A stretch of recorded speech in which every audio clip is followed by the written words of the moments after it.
the first U.S. manufacturer of AKs. How did that go for you?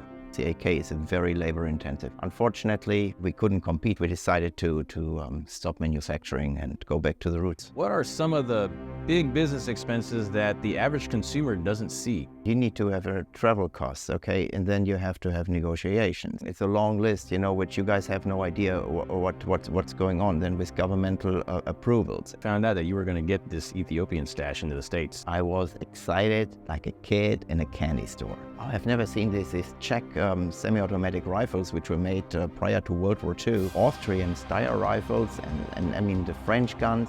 And even, some of these presentation models of the East German PP pistol, right? It's with all the engravings. Hey guys, Dan here with Battlefield Curator. I'm in Melbourne, Florida at Royal Tiger Imports with Uli Wiegand. Uli, how's everything going? Everything is good. Glad to have you here. So how do you enjoy it so far? Oh yeah, it's nice. Sunny Florida, beach weather every day. Little storms, but not too bad. Not too bad, right? Yeah, if you hunker down. So. Yeah. So, tell us a little bit about yourself. I think there's not a lot of people that really know much about you. All right, so here we go. I was born and raised in Germany. My dad, he was a World War II vet, and, I grew up basically interested in firearms and in history. And, when I became of age, I joined the shooting club, the local shooting club, and, a lot of vets from World War II were still there from all branches of the armed forces. So became interested in guns, especially historical guns. And and after finishing high school, my brother and I, we set up a business. We were importing some parts kits into Germany and selling them. We borrowed some money from my mom, 3,000 Deutschmarks, about $1,500. Bought some parts kits in Israel, sold them, in Germany. And, we liked the business. So we went, of course, to university.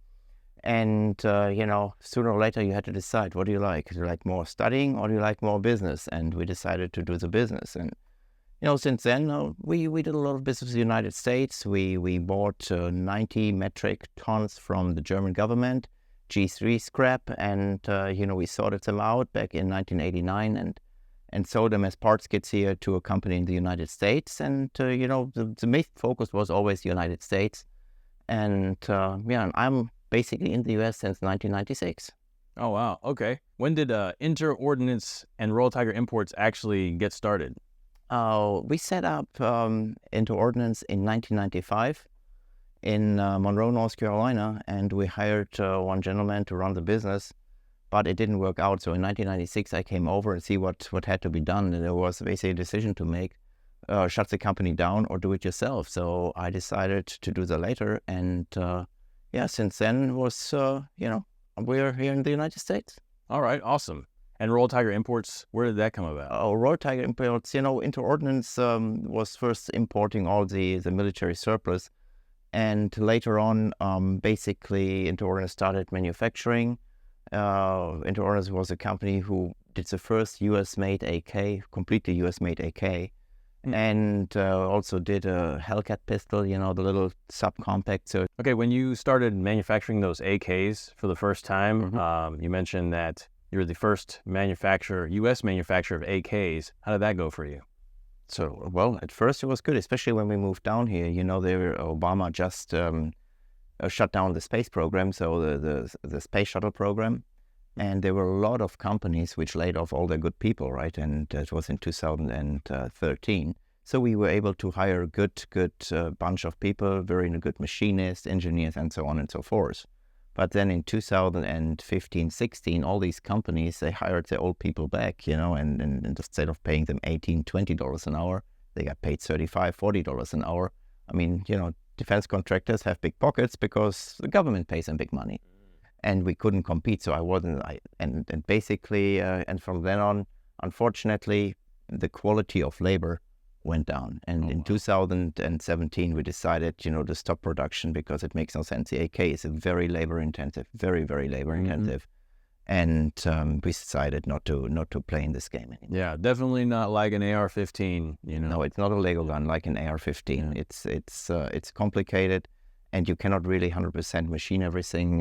You have to fine-tune certain things. So, like I said, we decided to stop manufacturing and go back to the roots. All right. How did you guys find out about the Ethiopian stash? We were working on this for a long, long time, and one information leads to another, a SHOT Show, I think in 2013. We met some folks and they were showing us pictures of this stuff, but I was thinking it was more Northern Africa instead of Ethiopia. But anyway, so one thing leads to another, and then in 2016 or 17, I think, 17, we went to the IDEX show in Abu Dhabi and had some meetings over there. And finally in 2018, we visited Ethiopia the first time.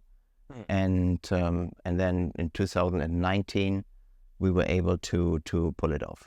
Now, I'm sure there's a lot of expenses that had incurred during that time.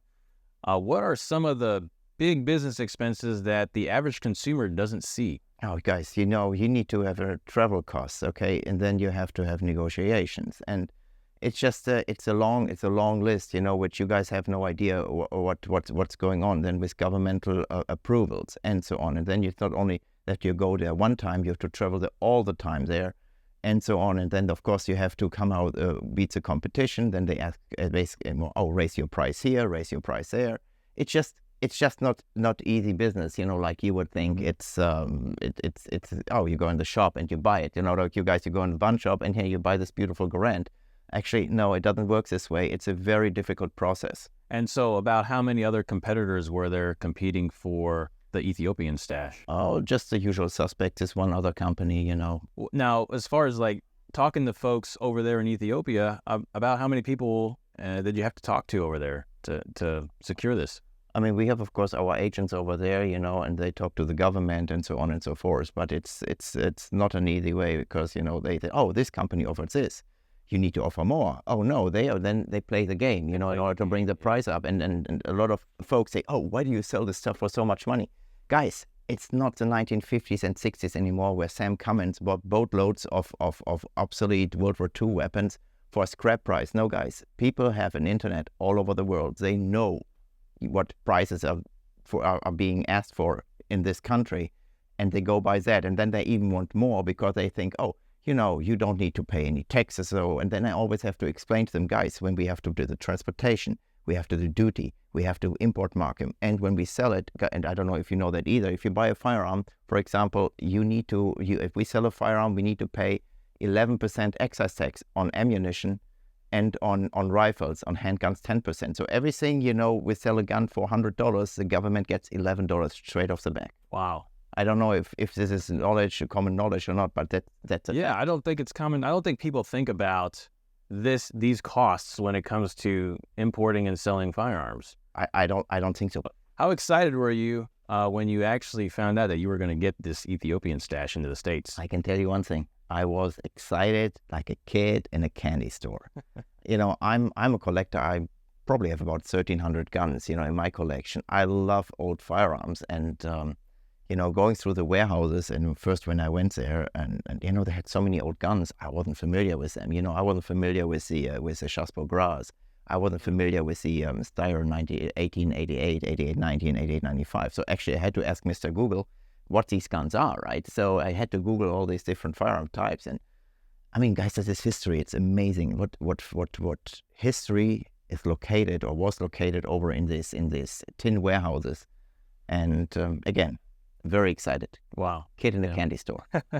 So I'm sure you looked through this collection or this stash, and you were finding stuff that had never probably been seen before. What are some of the things that you've probably never been seen before? Oh, I've never seen these Czech semi-automatic rifles, which were made prior to World War II. These Austrian Steyr rifles, and I mean the French guns, and even some of these presentation models of the East German PP pistol, right? It's with all the engravings and stuff like that, and and of course some of the rifles which were probably owned by the royal family. This nice Mauser hunting rifles, and I mean it's beautiful stuff. Yeah. So as a collector, to other collectors out there, maybe people that are just getting started, yes, this is just like one big. This is one huge stash, but are there any other stashes out there that other collectors probably should be looking out for in the future? In Ethiopia, no, that's one big warehouse, and where they had everything gathered from all over the country. I don't think there is anything anymore. So, guys, if you really collect, now is a chance to buy stuff which is available.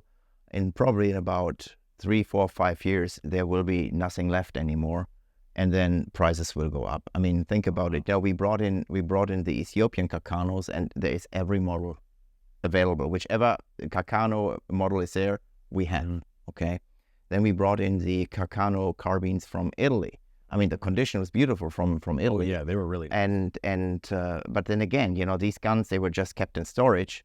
The guns in Ethiopia, they have history. Think about it. You have with the old guns, the Battle of Adwa, right, which was fought, I think, in the 1890s. And then basically Emperor Menelik basically fought to keep the independence, against the Italians. So you have all these old Vetterli guns, the Chasbograd, the German Gewehr 88, and so on. All these older guns, and after World War I, Ethiopia must have bought a lot of these Austrian-Hungarian surplus, like the M95s, the 8890s and 8895s.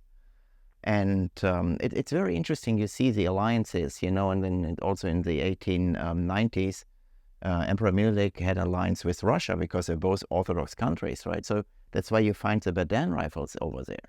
And nowhere in the world are Badans to be found because, they were all scrapped, and it's just interesting history. So for new collectors, where should they look for surplus right now in the marketplace? I honestly, guys, I think we have the largest collection at Royal Tiger Imports, which is out there, and I think we can proudly say that we're the largest surplus importer in the country. Yeah, Royal Tiger Imports has a lot of variety. And is there any more rifles that we'll see, like any models that we haven't seen before? Sure, we still are continuously importing guns out of Ethiopia, and there will be some more different models to be seen here. And accessories, parts kits, for example, as well. There will be brand parts kits coming, which are actually in fairly nice shapes. There will be Italian Breda parts kits coming. I mean, there are probably about a variety of 40 different parts kits we'll be bringing in. Wow. And M1 carbines, I really like the bore condition and the internal condition of them. Obviously, a lot of these are in poor condition on the outsides, but internally, the M1 carbines are really good. How many M1 carbines are we going to be still seeing coming out of Ethiopia? That's it. I put another retransfer request into State Department, and unfortunately, under this government, it's a different story like under the previous government. So we're still waiting on a retransfer authorization. If we don't get it granted, so there will be no more. Wow. So that's how that works. So so every time you have to import a new batch of something, you have to go through the government to ask for another batch. All right, let me explain. Okay, so in the 1990s, under the Clinton government, Clinton put into law that into a directive that if you want to import U.S. military surplus like M1 carbines, M1 Garands, Colts, whatever U-45s, whatever is out there, you have to get a retransfer authorization from the State Department. So another form of gun control, okay? Yeah, because usually U.S. firearms are plentiful around the world, right? But with this